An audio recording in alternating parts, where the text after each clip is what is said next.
ராமலிங்க சுவாமி ஆலயங்கள் கேள்விப்பட்டிருக்கீங்கல்ல. ஸ்ரீராமர் ராவண வதம் முடித்து பாரதத்துக்குள்ளே வந்த உடனே நிறைய ஸ்தலங்களில் லிங்கத்தை பிரதிஷ்டை பண்ணி வழிபடுறார். அந்த மாதிரி ஒரு கோவில், திருக்கோவில் பனகுடியில் இருக்குது. திருநெல்வேலியிலேருந்து கரெக்டாக 52 கிலோமீட்டரில் அது இருக்குது. அந்த ஊர் ஜனங்க ரொம்ப நல்ல ஃப்ரெண்ட்லியான ஆட்கள். ஓடு வேயிற தொழில் பார்க்குறாங்க, செங்கச்சூளைகளில் வேலை செய்தாங்க. அதுக்கப்புறமா அவங்களுக்கு கருப்பட்டி, பதனி அப்படின்ட்டு சில தொழில்கள் இருக்குது. இது தவிர சில பேர் கோவில்பட்டிக்கு தீப்பெட்டி தொழிற்சாலைக்கு வேலைக்கு போவாங்க. அப்புறம் ஹோல்சேல் எடுப்பாங்க இல்லையா, அவங்க மதுரைக்கு கம்யூட் பண்ணுறாங்க. மதுரையிலேருந்து நிறைய ஜாமான் ஏற்றிட்டு வருவாங்க, இங்கே கொண்டு விற்பாங்க பனகுடியில். ஸோ இந்த வியாபாரிகளுக்கும் எல்லாத்துக்கும் பிரயோஜனப்படுற மாதிரி என்ன இருக்குது அப்படின்னு பார்த்தீங்கன்னாக்கா, பஸ் வசதி இருக்குது. பஸ் வசதி இருக்குது, ஆனால் கொஞ்சம் எக்ஸ்பென்சிவாக இருக்குது. ட்ரெயின் ரொம்ப வசதியாக இருக்கும் இருந்தால். அதை பற்றி இப்போ நம்ம இந்த இதில் பார்க்கலாம். கன்னியாகுமரி எக்ஸ்பிரஸ், அனந்தபுரி எக்ஸ்பிரஸ் எல்லாம் இருந்துச்சு. இங்கே ரயில்வே ஸ்டேஷன் இருக்குது பார்த்துக்கோங்க. அது காமராஜர் ஐயா பீரியடில் வந்தது. ட்ரெயின்ஸும் இருந்தது, ஆனால் எதுவுமே இப்போ நிற்க மாட்டேங்குது. அதுதான் இப்போ ப்ராப்ளம். லோ ஆக்குபென்சி, 0 பேஸ் டிடியில். அதனால அவங்க என்ன பண்ணிட்டாங்க, எல்லாருமா வள்ளியூரில் போய் ஏறுங்கன்றாங்க.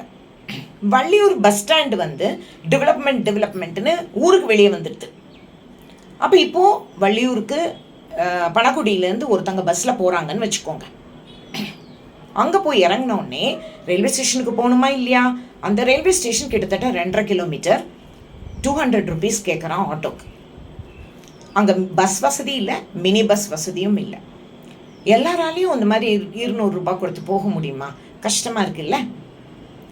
இதில் மதுரை, சென்னை இப்படி ஊர்களுக்கு போகிறவங்களும் கஷ்டப்படுதாங்க. ரோட் டிரான்ஸ்போர்ட் எக்ஸ்பென்சிவாக இருக்குன்னு சொன்னேன் இல்லையா? ஸோ இப்போ என்ன பண்ணலாம் அப்படின்னாக்கா, அவங்க அனந்தபுரியை கேட்கலாமா, அப்படி பிரயோஜனமாக இருக்குமான்னா, ரிமோட் லொக்கேஷன் பூல்டு போட்டால் சம்வேர் அரவுண்ட் 20% to 30% சீட்ஸ் கொடுப்பாங்க. அதை விட கன்னியாகுமரி சென்னை எக்ஸ்பிரஸ் வசதி, கோட்டா உண்டு, ஆனால் வள்ளியூரில் தான் ஸ்டாப்பிங், பனகுடியில் நிற்காது.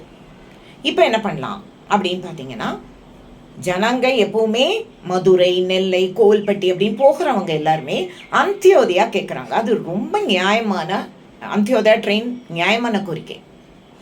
அம்ருத் பாரத்னு ஒரு ட்ரெயின் இருக்குது. அது தாம்பரம் டு கோவில்பட்டி, நாகர்கோவில் போகுது.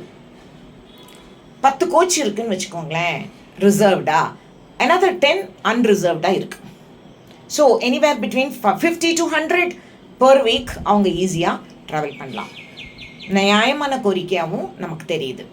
18 வார்டுகள், 25 குக்கிராமங்கள், 30,000 பேருக்கு மேலே இருக்காங்க.